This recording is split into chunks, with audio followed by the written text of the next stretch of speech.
Hi, this is Matt McGowan, and I just wrapped with Joe and Matt talking all things Snapchat, augmented reality, Gen Z, millennials. Come check it out. This is an intro. Intro.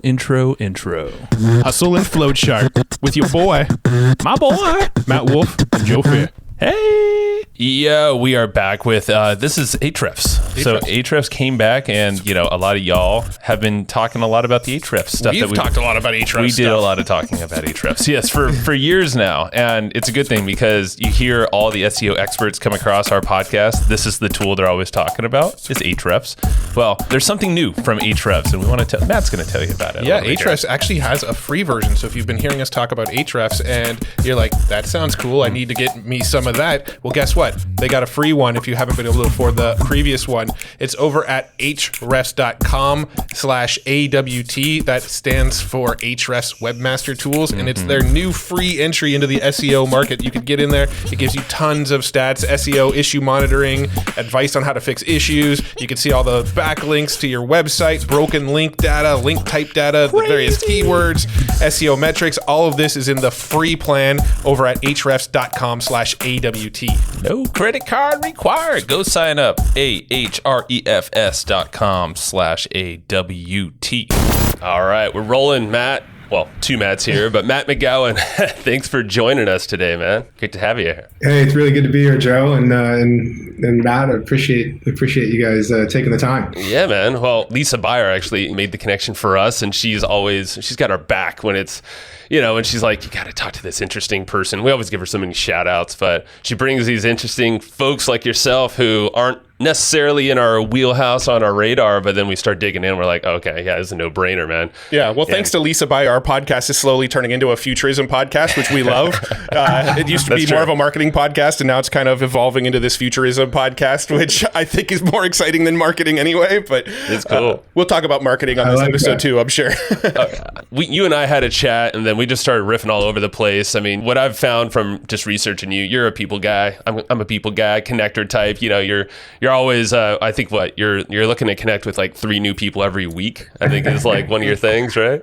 Definitely. Yeah. 100%. And Matt, you're helping me check a box here. So thank you. Yeah. Hey, I don't count right now. I'm helping with your quota. Awesome. You checked a box a couple of weeks ago. Exactly. Now Matt's helping me this week, man. So I appreciate it. Well, awesome. I mean, your career's been interesting, man, because you've kind of bounced from a handful of companies. I don't know how many, but at least a few that you've scaled, you've exited, and you've done some really interesting stuff along the way. Has it been a lot through just like this, like connecting and figuring out opportunities and stuff like that? I early on in my career, no. And early on, it was more, I feel like, luck of the draw. You kind of you submit a resume or whatnot, and you hope you get a call back. The latter half of my career definitely driven by the relationships I built earlier on, and that's I think been helpful for myself, but also for my employers or my business partners as well. So it was a bit more known, a little less unknown, in the early days, which is helpful. Yeah, man. Well, I mean, you go all the way back to doing Wall Street type stuff. I mean, you were in San Francisco, right? But you were on the Wall Street schedule, and I was born and bred New Yorker. My first year was out of college, was in New York on Wall Street. San Francisco was more my speed back then. And even the early hours, even the East Coast hours and on the West Coast. But it didn't take me long to find something, technology as a better fit. For my needs and my wants, desires, and so on. Yeah. So. Well, from the finance, what you was the next step over to Google and YouTube? Because I know you played a big part there. Oh no, not at all. I mean, that's definitely like a tempole moment in my career. Probably the first time my parents actually knew the name of the company I was working for. less explanation, though sure. A lot more questions. But I jumped. I left Wall Street, took a 75% pay cut, and started as the first non-product person at a small company called Headland Digital Media under the Bay Bridge in San Francisco. We sold that business to Pearson, the guys who own the Financial Times. Back then, they owned Penguin and Putnam and Dorland Kinserly and a bunch of other brands as well. And that was my first endeavor, really, in tech, startup, non-established company. And I went back to business school after that. We sold to Pearson, and I was spending a lot of time in the UK. That's where they're based, and so I ended up going back to school over there and kind of extending my time in the UK by a couple of years. And then immediately moving close to you guys, moving down to Southern Orange County after that for another startup in the e-commerce space, which is still going. But after a couple of years there, I got wind of another opportunity that made more sense for my background and experience and needs, and came back to New York and built with the executive team at Incisive Media. We built out the North American business. So, we had a couple hundred employees down in Soho and then down in the financial district down off Broad Street. And when we exited that business about 8 years later, I ended up at Google. Okay. So it was a whole roundabout thing going on. Okay. There was 10 years. There was like 10 years before Google that we missed. But and Google was great. Google, I learned a lot. Like, it was very steep learning curve kind of environment. A younger YouTube, a Google that was going through massive growth on all fronts, whether it was revenue based or building the team or the audience that the Google was reaching. And after a few years there, I went back to my entrepreneurial roots and teamed up with Steve and Henry, who had founded a company called Adestra out of the UK. And we worked on bringing this marketing automation software to the Americas and then on to APAC. And so it was at that point when we sold that business in December 2019 that I joined Snap. Okay. Yeah, because I know you got from some of the research. It sounded like you got wooed from Google and YouTube a little bit, right? By your buddies out there in that company. If you want the detail, as far as you want to go. I had just moved to Toronto. I had just bought a house. I had just gotten married, and I had just had a child. Yeah, it's a lot. And my first child, and that was all within like 7 months. And then in month 8, I lean in, I wake up one morning and I tell my wife, I don't want to leave Google, but there's this opportunity to build something that was just so in line with everything I wanted to do with my career that I would have regretted it if I didn't give it a try. And of course she was like, how about our mortgage? How about payments? How about this? Like, cause Google's very secure, right? You're not worried about getting your paycheck. Adestra didn't have a pay system in the US yet or North America.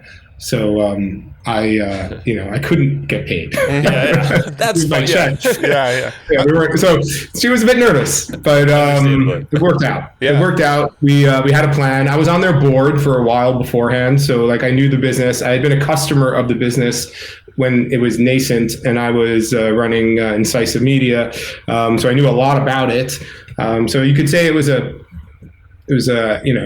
risk, but it was managed. And when we sold the business a few years later, my wife said I had a lot of credibility. So I earned credibility. That's awesome. Yeah.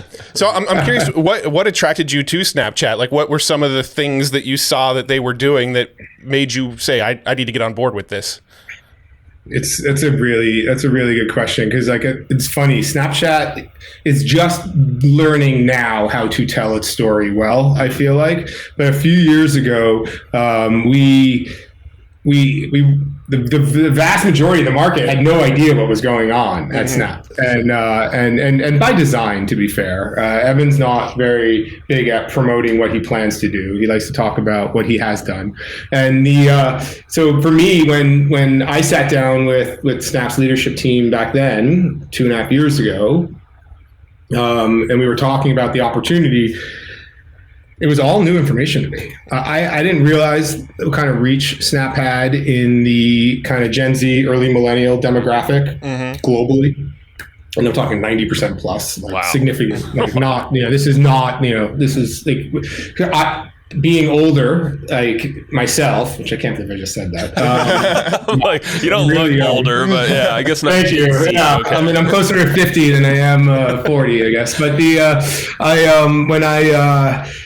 I wasn't active on Snap. I hadn't been. The press hadn't really been covering Snap. Snap had made a lot of I wouldn't call them errors, but had gone through a lot of growing pains early on in its existence. But all the meanwhile, Evan had been making very thoughtful decisions, and the team had made very thoughtful decisions on kind of where they wanted Snap to be in the future, and knowing that it may have to sacrifice some short-term kind of pain or accept some short-term pain to get there. So when I started looking at the business, to answer your question, like I was excited about the audience. I was excited about the platform itself. And what had been built into a relatively small space, the word super app comes to mind. I was super excited, doing my diligence and going back to your earlier story. As a people person, I called around to Snap's customers. I called around to Snap's potential customers, and everything I heard was, don't know enough, but seems promising. And by the way, that would be an awesome opportunity for you. It seems like a good fit. Oh.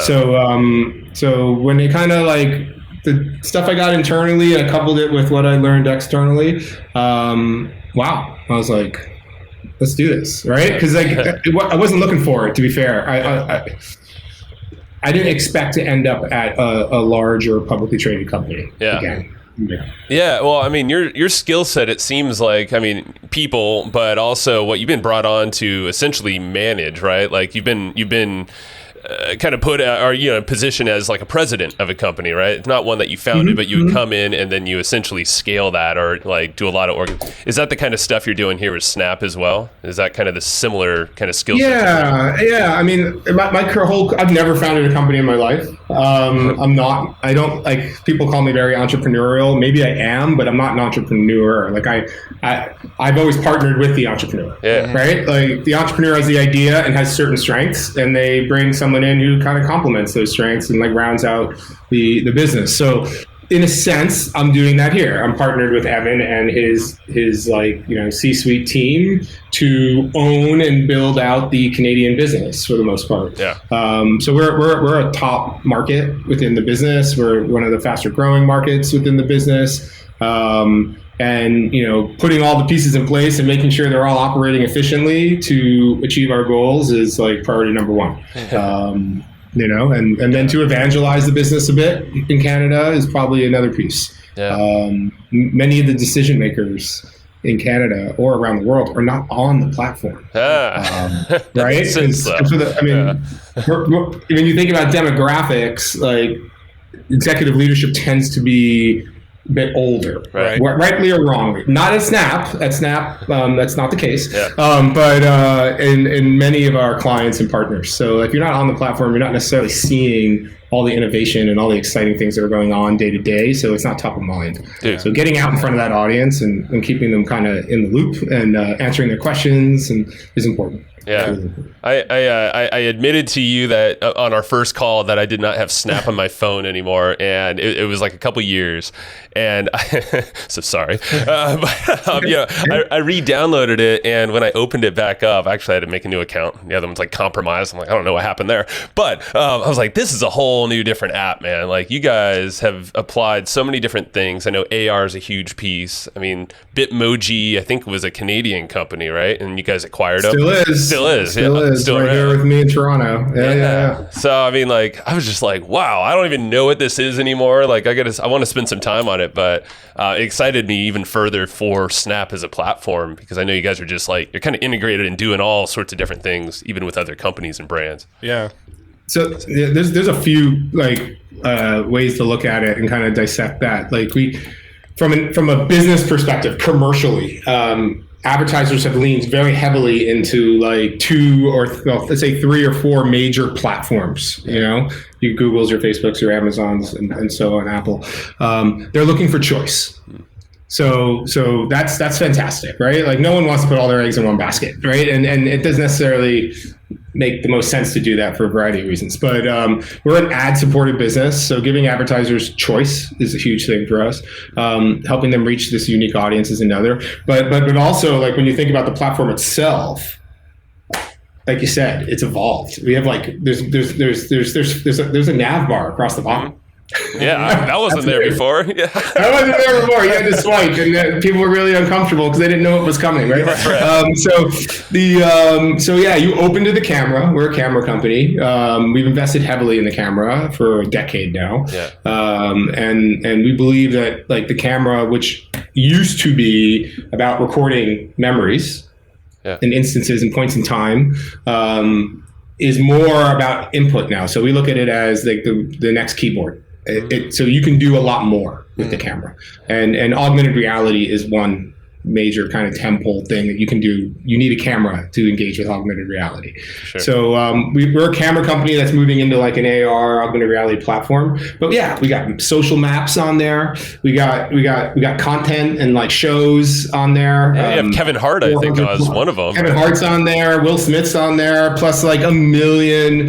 I shouldn't say that, but many influencer types or kind of the new Kevin Hart's and the new Will Smiths that we may or may not know about, because they appeal to a younger generation. We have scripted shows and unscripted shows and news shows and docuseries and dramas and horror and so on and so forth. Wow. So like, there's a whole entertainment thing going on with Snap that is new for someone who hasn't downloaded the app in a while. So get back on it if you're not on there. And then it's on also some of the tenets of our old app are still there, right? Like stories. You can still see your friends' stories, which is super important. And connect, especially in these days where like people are a bit more hesitant to get together. We found that like Snap has helped them come together. And it was an interesting stat. One of the things we're most proud of is just over 95% of Snapchatters. We don't like to use the word. I find Evan's way very thoughtful and interesting, by the way. Like,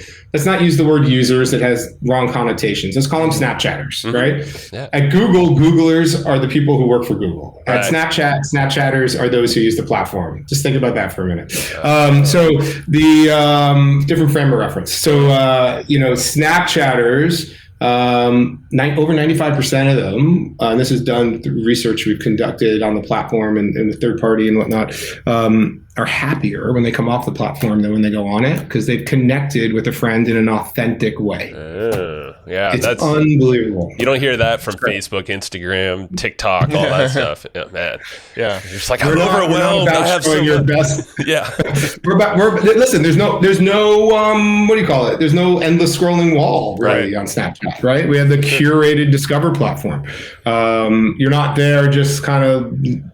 You're there to engage or to entertain or to use an app, to use the camera to help solve a problem, help you figure out what plant is in your backyard, what kind of dog is you're feeding every morning, how to solve a math problem for your kids, whatever it might be. Like, the camera can do really good stuff. It's pretty interesting. Oh, man, cool. Yeah, I'm curious with Snapchat, like, I've always considered myself not really in the Snapchat demographic, and I'm sure you can kind of correct me, but is the plan with Snapchat to kind of continue to go after that Gen Z, younger millennial demographic, or is it to kind of expand out and make this something that's really valuable that everybody on the planet wants to use? Like, what's that sort of roadmap look like? Yeah. So there's over 500 million Snapchatters out there using the app. Right, and they live all over the world, and for the most part, they tend to be between the age of 13 and 34. That's where we focus. Like, if we're going to invest in something, it has to appeal to that subset of that demographic in some capacity. Are we aging up? Yes. Because Snapchat's sticky. So, like, a stat here in Canada we like to reference is that 1 in 3 Snapchatters on the platform are parents. I couldn't have said that 8 years ago, 10 years ago. But the guy who's on the platform, or the person who's on the platform 8, 9, 10 years ago, is still on the platform and now a parent. So, like, because of the fact that we're a communication mechanism, because we bring happiness and joy, we feel like to Snapchatters, because we're about connecting people and helping them live in the moment, communicate with their friends, learn about the world that they're in with their camera. Because we offer that utility, we find that the platform just continues to grow, and new people, younger generations, once they hit 13, they're allowed on the platform, and then they don't tend to leave. So, we're not actively trying to age up, but it's organically happening. Gotcha. Well, if you're getting the parents involved, and they might have been fans of it before, Snap before, and they just gotten older, have a kid, it's the feel good thing, right? Like, it's like, cool, well, I don't mind maybe sharing this around, or I feel good using the platform. So, kids, cool, well, maybe that's a better platform for them, or kids, in quotes. Yeah, I don't know. They're basically air quotes, air quotes. Kids, whatever kids are. I mean, listen, we have news content on there. Yeah, my kids aren't big into the news, but I consume a lot of my news through Snapchat these days. Yeah, and it's not us producing it; we're doing it in partnership with, here in Canada, the CBC, or in the UK, Channel 4, or NBC, or CNN, or whoever in the US. So that part's fun, and I find that the short form nature of the content on the platform, you get a lot of information, short period of time. Works really well with my lifestyle. So, that part's good. That part's really good for me. Yeah, man. Like the long-winded stuff. Like I always had, we may have, the Financial Times and Pearson may have acquired us, but I always had trouble consuming those articles. They were just way too long for me. So. You and I are similar in that regard. Well, I want to talk about the marketing implications of Snapchat, because a lot of our audience is digital marketers, right? They have e-com business or course businesses or software businesses. That's what makes up most of the audience of this episode or the show. So I'm curious, what are some of the ways that marketers can leverage both on organic and paid side? Well, yeah.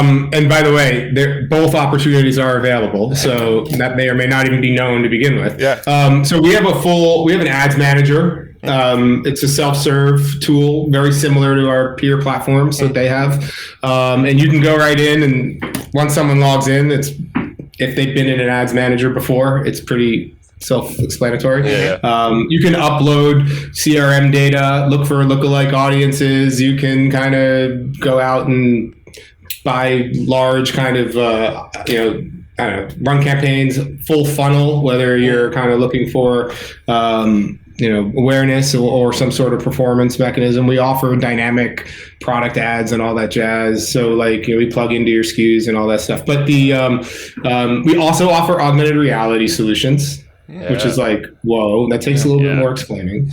We'll get to that. I have some questions. It gets to that, yeah. I will say, headline there, it's not that expensive, and it's rather simple with the tools we offer, but it's definitely something new. And on the organic side, we offer public profiles, right? So your business can have a profile, or you can have a profile where you attach content. Maybe lenses, augmented reality experiences, maybe video you've created, whatever it might be. And you have a presence. So for instance, here in Canada, RBC, Royal Bank of Canada, the largest bank, one of the largest banks in Canada, uses its Snapchat profile to educate younger Canadians on financial best practices and whatnot. Nice. So they found it, and they do that organically through the platform. Yeah. So that's, and they get reports. How many people watch this thing? Tell me a little bit of information about them, so on and so forth. So that is, there's opportunities on both sides. I will say on the ad side, all ads are full screen. They're all super immersive.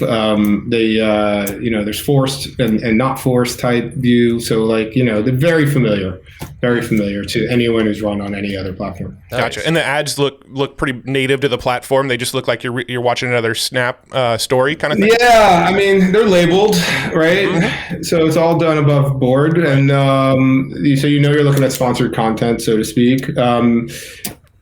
Some of them are long form, some of them are short form, some are interstitials that are linked together, some are videos.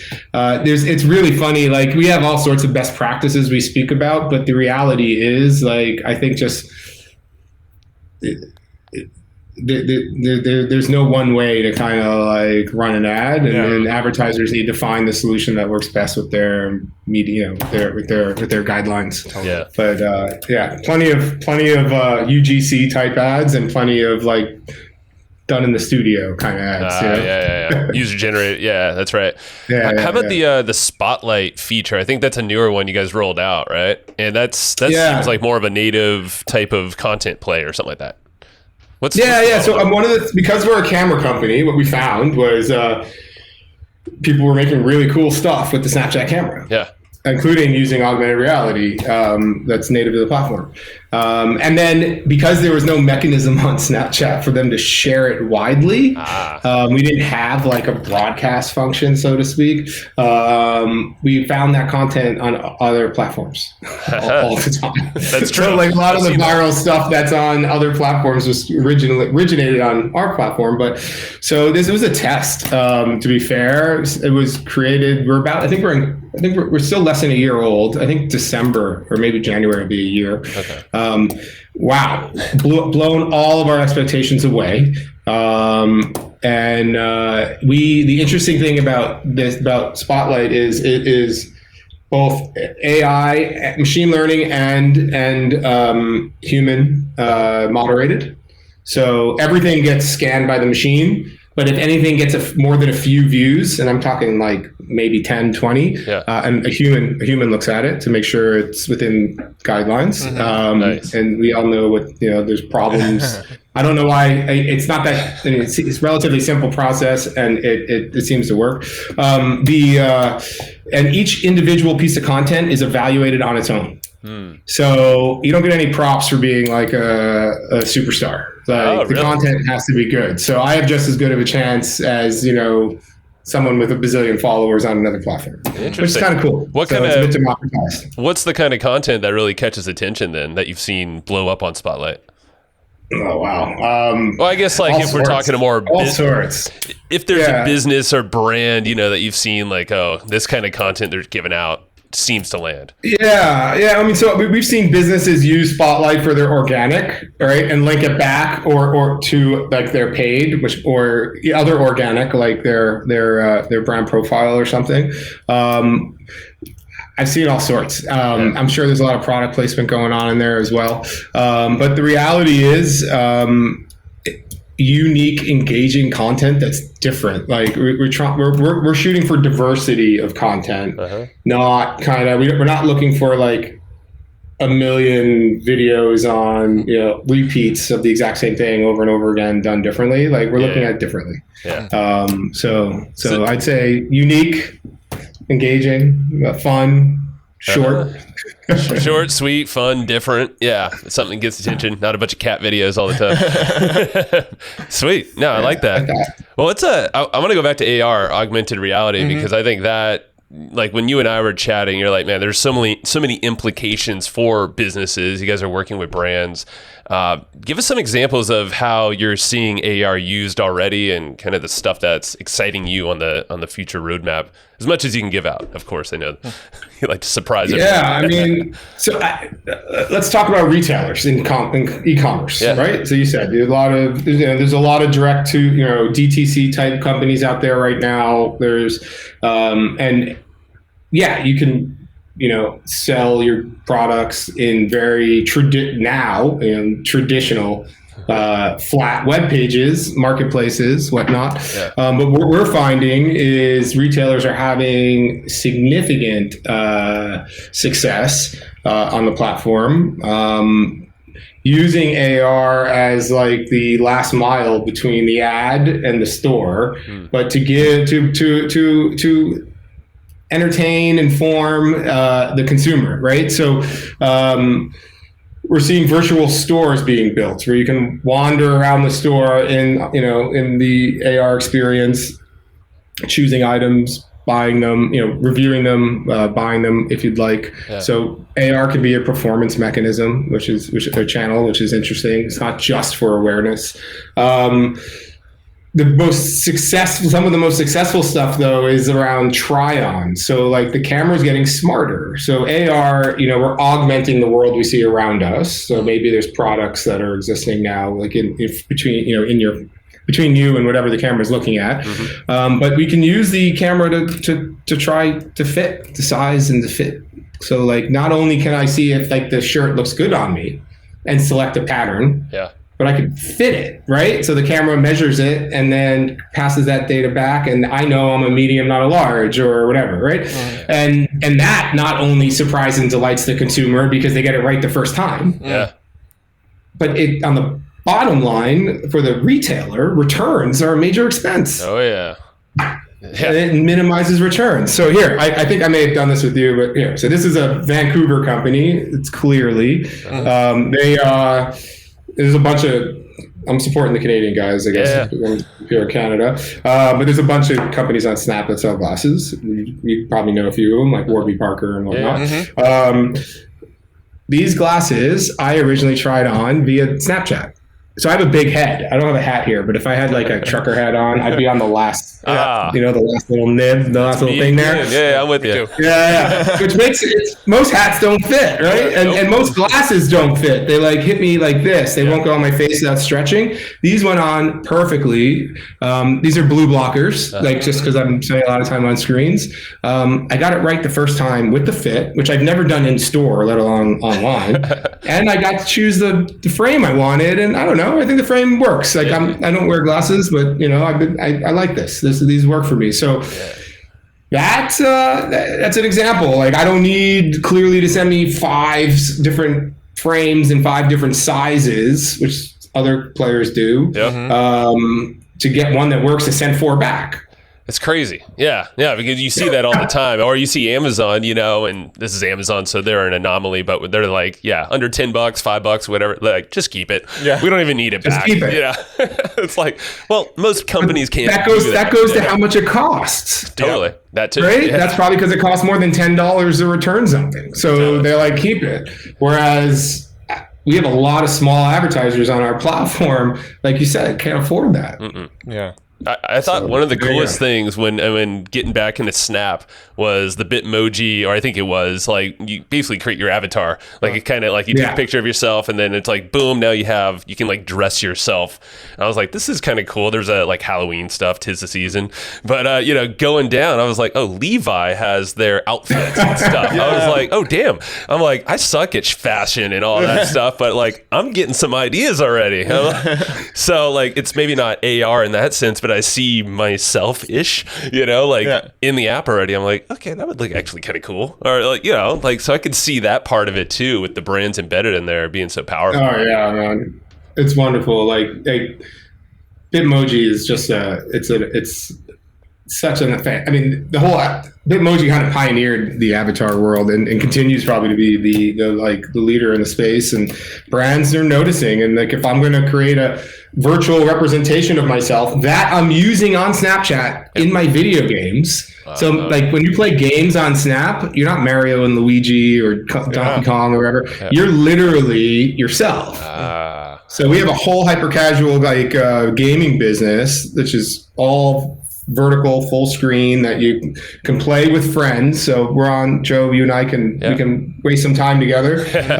But we play as ourselves. We play as our Bitmojis, and now my Bitmoji's wearing Levi's. Yeah. Or now my Bitmoji's, in a Ralph Lauren suit. So Bitmoji's slowly opening its doors to commercial opportunities, and we're looking at iconic fashion brands first that makes sense to partner with. And I mean, you think about the jeans space, the denim space, Levi's was by far the leader in the space for a generation. Yeah. But some would argue it may or may not be anymore. I don't know. I don't have the data.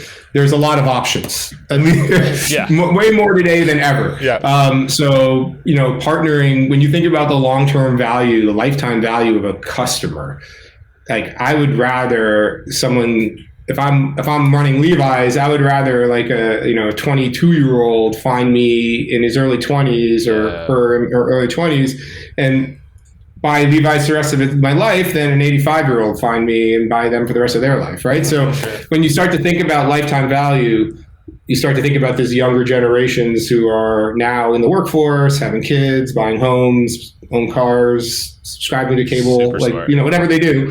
And you start to think you want to future-proof your business.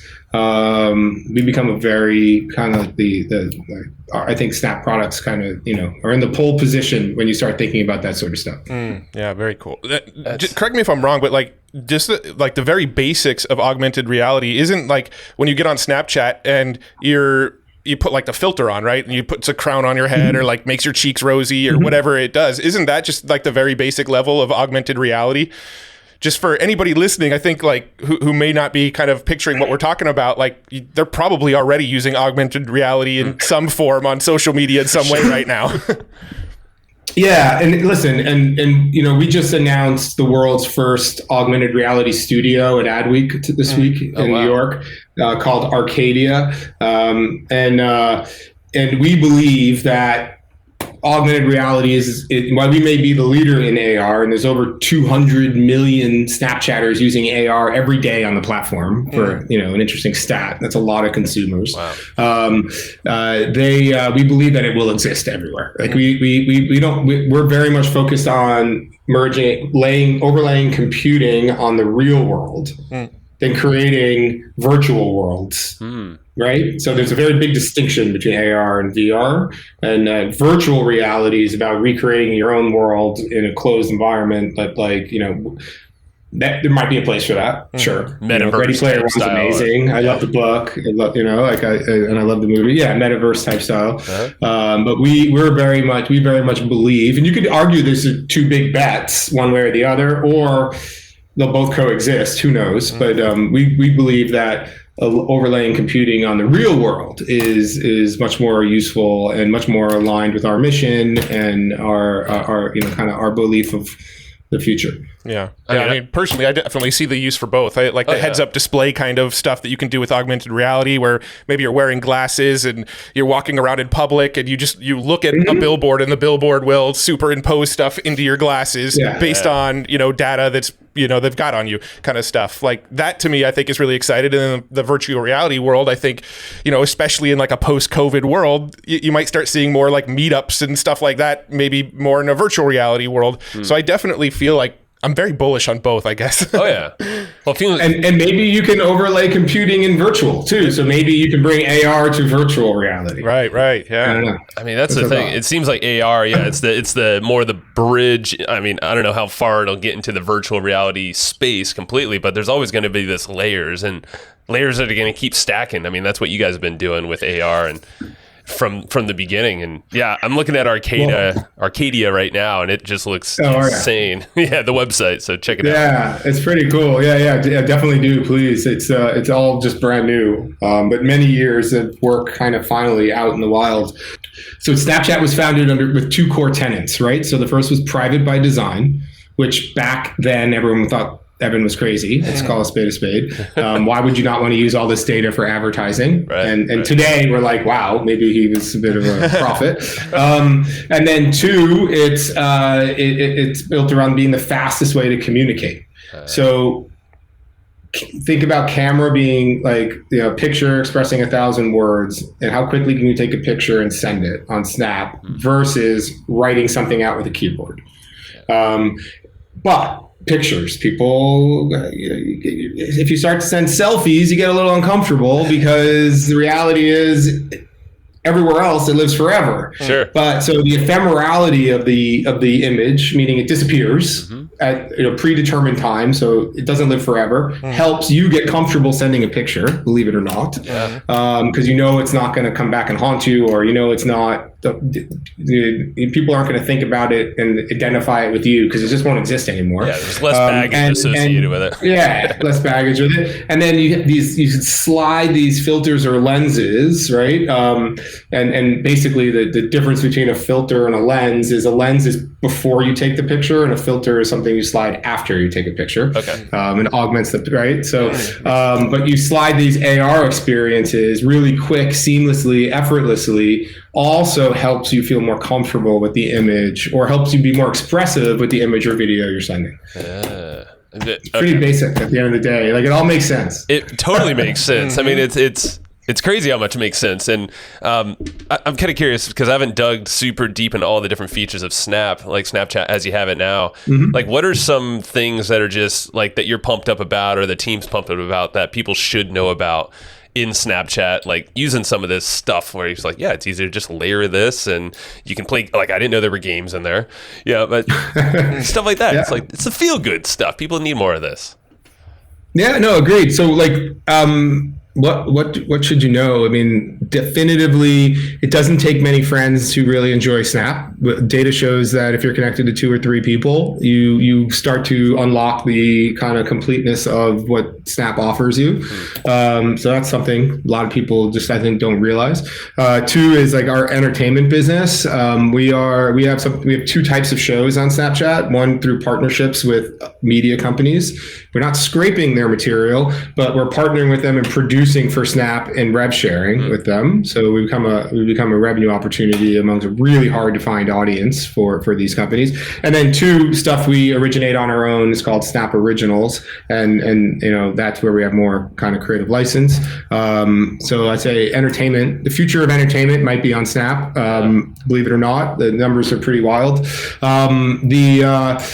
So augmented reality, it's not just a toy, it's here. It's being used by hundreds of millions of people every day. Yeah. And they're using it to make their life easier. They're using it to express themselves, but they're also using it to kind of like complete certain kind of mundane tasks and things that like, just make their lives easier. Yeah. Whatever that means to the Snapchatter, it can help. And then, there's some really cool maps on Snapchat. We call them social maps. So like very different than like the maps that we're used to, like Google Maps or Apple Maps. Similar in the sense that commercial like stores are on there. So if you're a large retailer, you want to make sure your stores are on Snapchat. Get maps, I guarantee you. And you get like a page where you can add like contact us or delivery or whatever, like address information, hours, reviews, all that stuff. So there is activity happening on Snap that you may or may not be aware of that's affecting your customer base.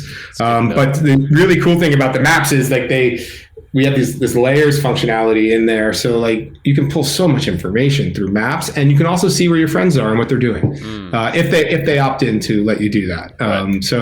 We're like an opt out by default type of business, I like to say. But like if I opt in, Joe, you and I can see where we're going, and know that we're down the street from each other. Yeah. And maybe we want to grab a beer. But yeah. So I'd say those are some of the more interesting things. Gaming's really cool. There's a ton of titles on there. I don't know the number. And we do them in partnership with some of the biggest game makers on the planet, as well as on our own. And they're really entertaining. And if you got like 5-10 minutes, there's a little rocket ship icon. That's how you fire up games, and they're social. So you and I can go back and forth over the course of a week and play a game together. Oh man, so cool. That's my kind of gaming right there. Yeah, like you said, just a little quick hit, gotta have it. Yeah, that's cool, man. Get out of there. Oh yeah, exactly. I want to go back like really fast because you said this for people running ads. I thought this was cool that you can run an ad and then you have AR as like the bridge in between, and then a landing page. And that thing, I was just kind of mulling on this, like you can kind of put a potential customer in the product's shoes, or in the shoes, put the glasses on, wear the thing, and it's just like I haven't seen that in any kind of ad platform where you can literally just like kind of boom. All right. So just to clarify, so if somebody's like on Snapchat, they might see a video of themselves like looking at the camera, and it'll be with those clothes on.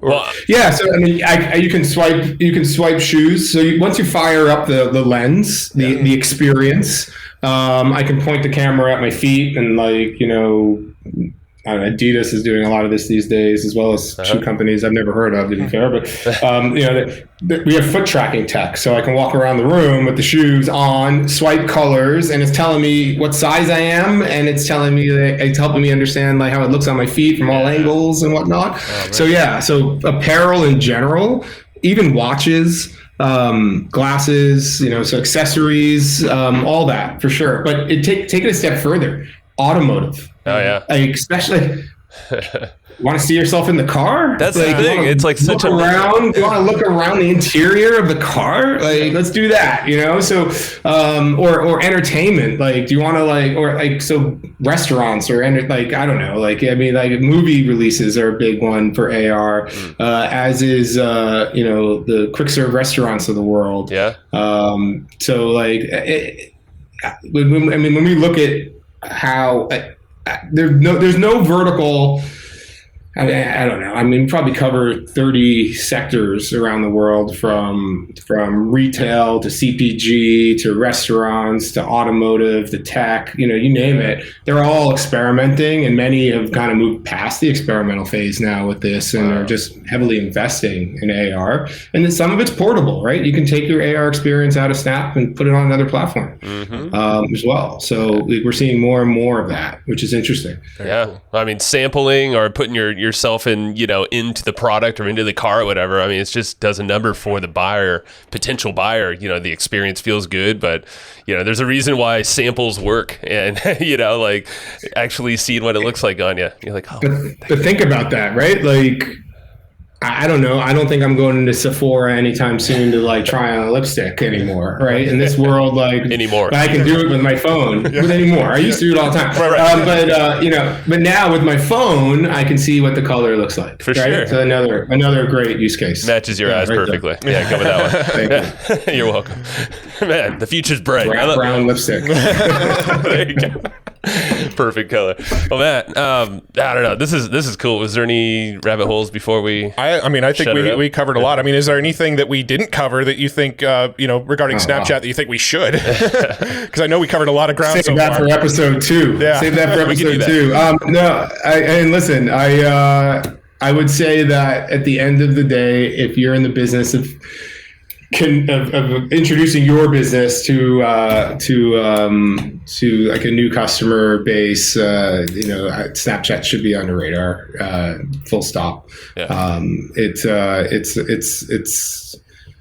We're a growing platform that's offering some really unique opportunities that are all within like your IAB standard sizing. So, like your current assets can be used. Yeah, man. Very cool. I'm in on it. I'm going to go explore. I'm going to force you to get back on that platform. We'll have to play some games against each other or with each other. I don't know. Hit me up. We're going to find I'm McGowan Matt. Yeah, that's the other thing too. It's like hard to find people on Snap, and that's by design because we're not about like connecting to just everybody. Right. And there's no likes, and there's none of this like kind of anxiety material that gets everyone so anxious. It's literally about connecting, having a good time, being social with your friends, and entertaining, or kind of playing around with some of the other features on the platform. So it's a fun space. Yeah, man. Well, you're leading the charge for like a whole new wave of folks too, in business and consumers too, and just consumption in general, content. So it's something to pay attention to for sure. Matt, appreciate you, man. We'll probably do a round 2. It sounds like I'm sure you guys are going to be developing new stuff. Just give it a few. But appreciate your time, man. Thank you. Thank you, Joe, Matt. Really appreciate it. Whoa. Another one.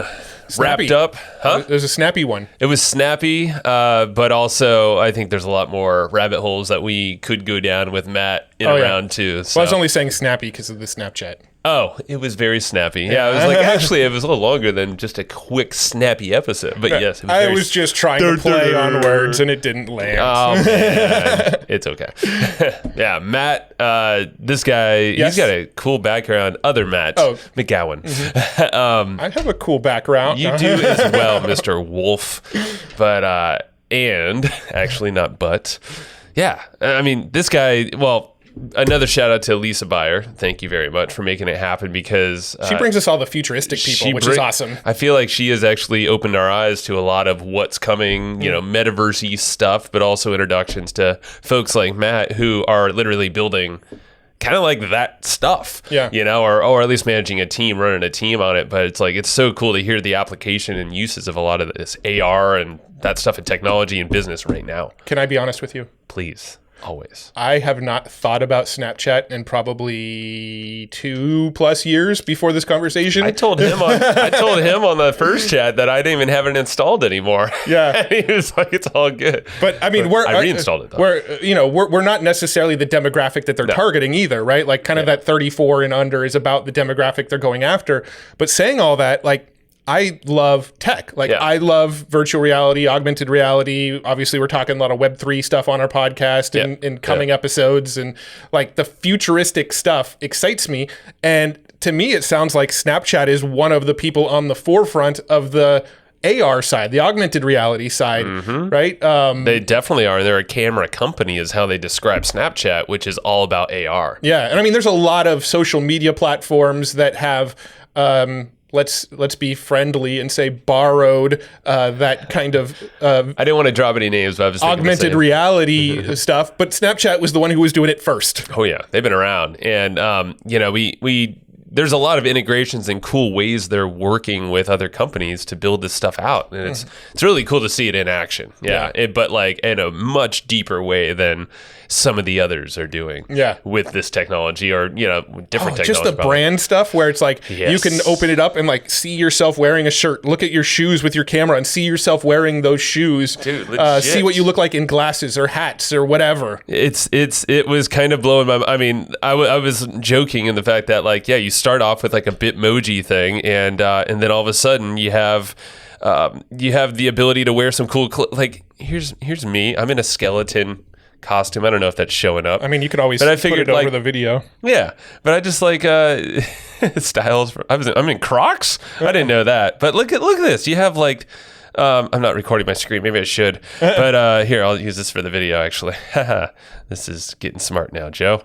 So, but like, look at that. There I am, and you have Crocs in here.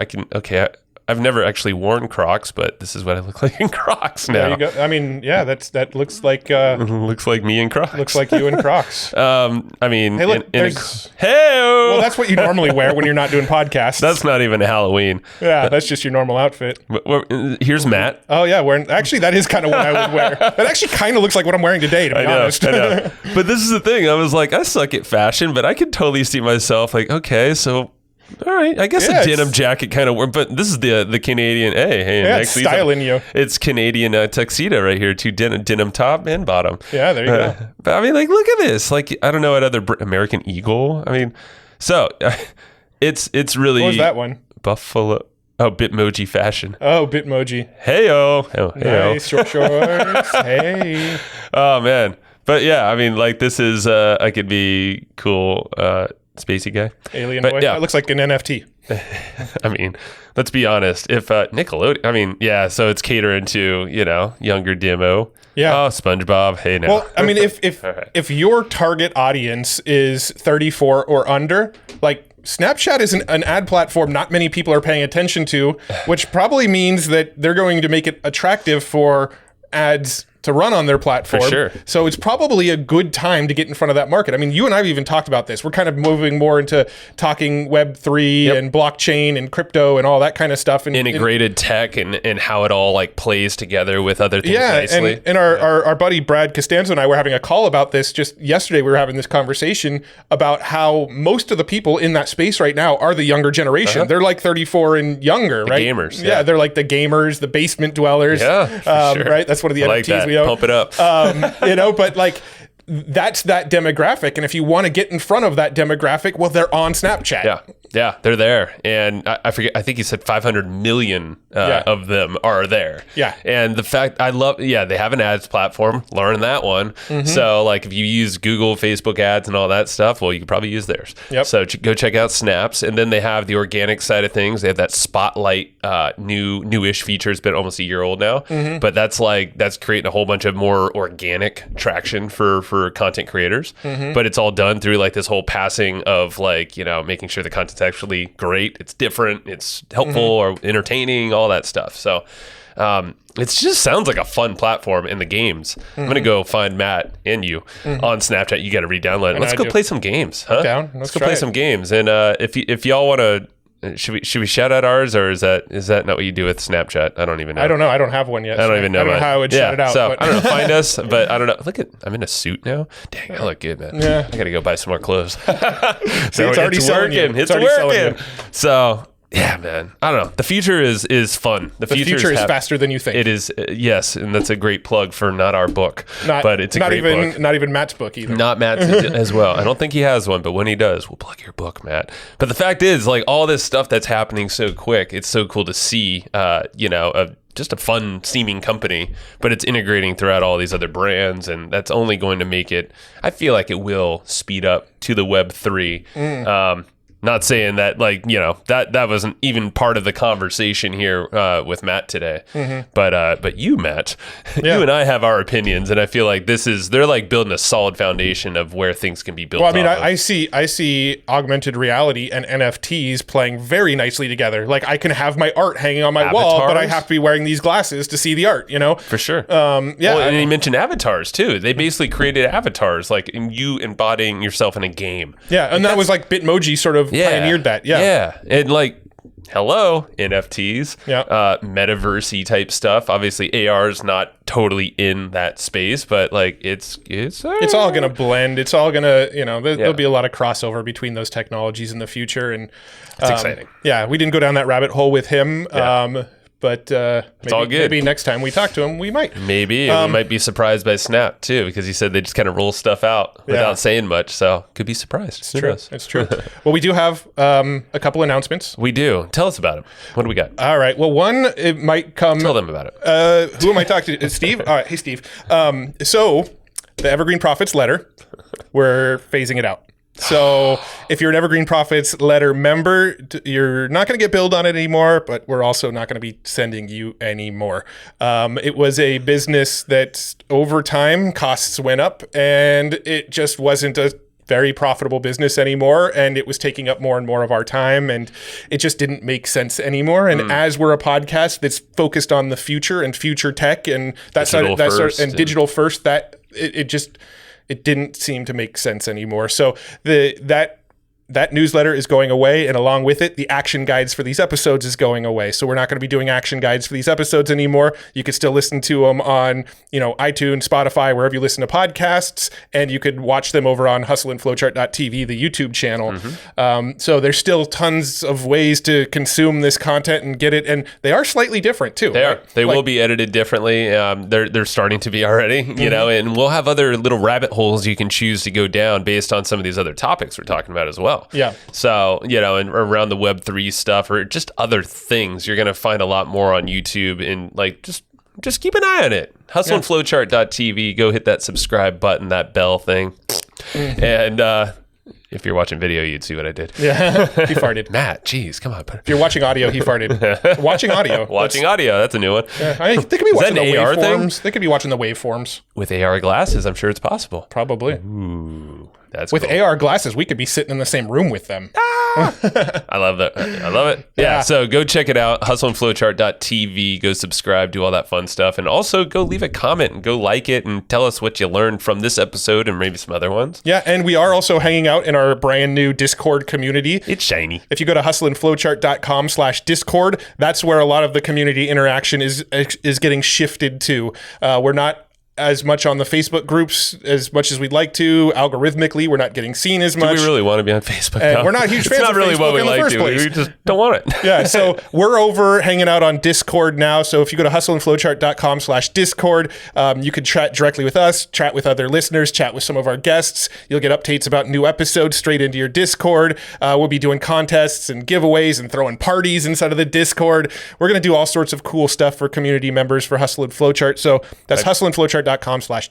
Yeah, man. Hustleandflowchart.com/Discord. And I think we'll probably put some videos out on YouTube, probably. Yeah. About how to use Discord, why we're doing this, kind of go a little deeper. So if you're fresh to Discord, have never used it, don't be worried. Don't be scared. It's basically like a Slack, another messaging platform with some cool stuff in there integrated. So we'll make it easy on you. And if you get in there and you don't see a lot of people in there yet, that's because it's brand new. So jump in, join the group, say hello. There's probably going to be a small amount of interaction in the very early days, but it's going to ramp up, and we're going to turn that into a very, very thriving community. So it's going to be fun. hustleandflowchart.com/Discord. This is going to be fun. So let's give a shout out to Easy Webinar to wrap this puppy up. Thank you very much for your support, Casey and team. And if you have not checked out Easy Webinar yet, you've heard us talking about it for literally years. You should definitely go take them up on their offer, because they're hooking you up with a fat discount. If you are any at all interested or already running any at all, whatever. If you're doing webinars, you're thinking about it, go get that thing. It's your toolkit. It's your treasure chest. It's got all the features and everything you need, and it makes it easy. So yes, sir. easywebinar.com/hustle. Yeah. There. Thank you for listening. Subscribe, review, tell a friend about it, and get on Snapchat with us and our Discord and all those places. All those fun places. All right. Bye-bye.